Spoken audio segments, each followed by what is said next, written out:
First off, it's great to have you both here. Thank you. This record is fantastic. The last record was fantastic, and I don't know, man. You fall for a band like that, and you just pray that their next record is going to be good. So, first off, thank you guys. Thank you. For continue to do that.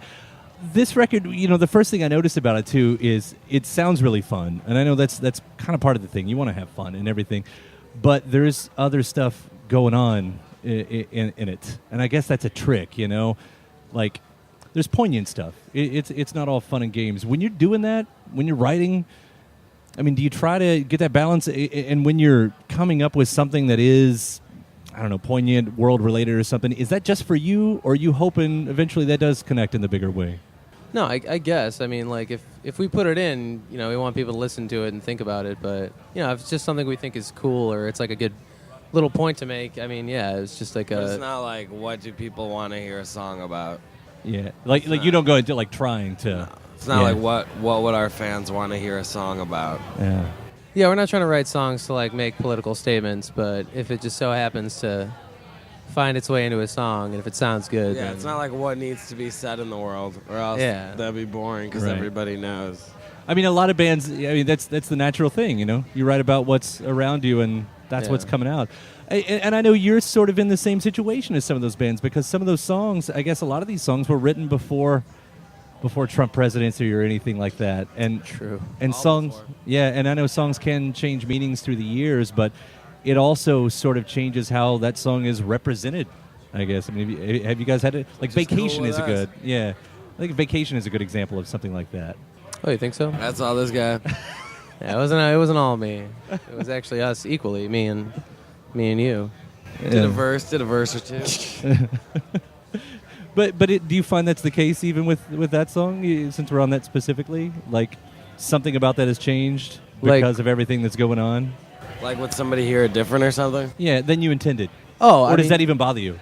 No, I think it's fine. Whatever, it's however you want to interpret it. But I mean, I'm sure there is an original idea that went into it. But if you interpret it differently now because of world events, that's not, it's fine. Yeah. It's however you want to listen to it. So so that doesn't bother you. You're not trying to get that message out. Yeah. I don't really care that much. Which goes back to what you were saying. You don't try to write for what people think you want to hear. No. That would defeat the whole purpose of making music if it was supposed to only be about one thing. A lot of people do that though. I don't know why people would make something that only caters to one kind of person or one idea. One idea, one demographic. If somebody could take other stuff from it, isn't that why it's made in the first place? Yeah. Just kind of have it represent you. While we're on the subject of songs though, I'll ask about Creatures. Because I find myself in this weird, interesting moment with this song. And especially, you got that line in there, "My friends are dead ends," which sort of puts this dour note right from the beginning. But at the same time, I feel like that is a song of hope or possibly warning. Am I close? Yeah, it's kind of a downer, but I don't know. Yeah, I guess you just can't help see, people that we're close to at some point. You can't help but notice what's going on or what's happening in their lives, even though we're doing our thing. You can't help but feel when you see old friends or current friends struggling in a different way that you haven't, and how they deal with it sometimes isn't the best alternative. So I'm going to call that one as hope and warning. Yeah. Sure. We'll go both ways. On tour with the Pixies, that's only notable because there's a damn song on it called Black Francis.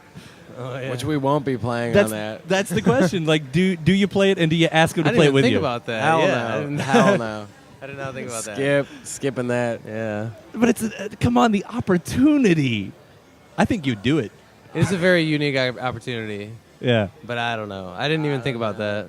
I'm sorry to plant that in your head now. You got me there, man. There was a cryptic thing on your Twitter too. It said double album in 2018. Is that was a joke. Oh, that was completely damn a joke. it! Damn it!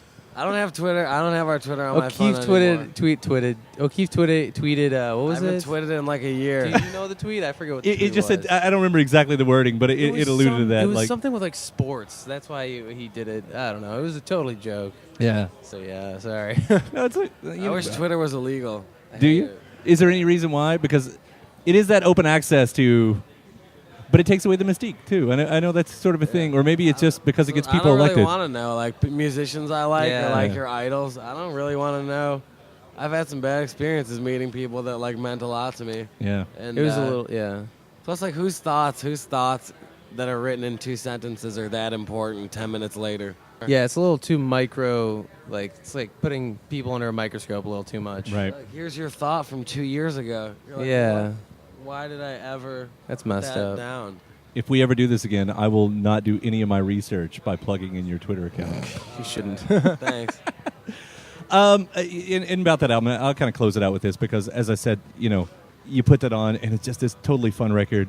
And I mean, you guys got a reputation. You're total rock and roll. That's what it comes. Whether you've wanted to make it like that or not, and the album itself sounds so professional. And I don't know. Is there a difference? You go in, you're all business in the studio. Do you shut that down, or do you guys get to have the antics and everything else? Because you want the song to be real. I know that's part of it. You got to embody that.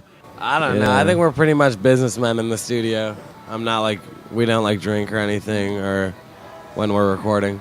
Well, we relax a little bit. We chill. We're pretty serious about it, though. It's not like... We don't mess around that much, like, with the making of it, but, we bring things from our lives into the studio. Yeah. We don't, like, live it in the studio, though, There's no... nothing's going down in the vocal booth except for... Sleeping. Sleeping. Marius I slept most a of the shitload. time. All right. Thank you so much, guys. Yeah, man. That's Thanks, it. man. All right. Thanks.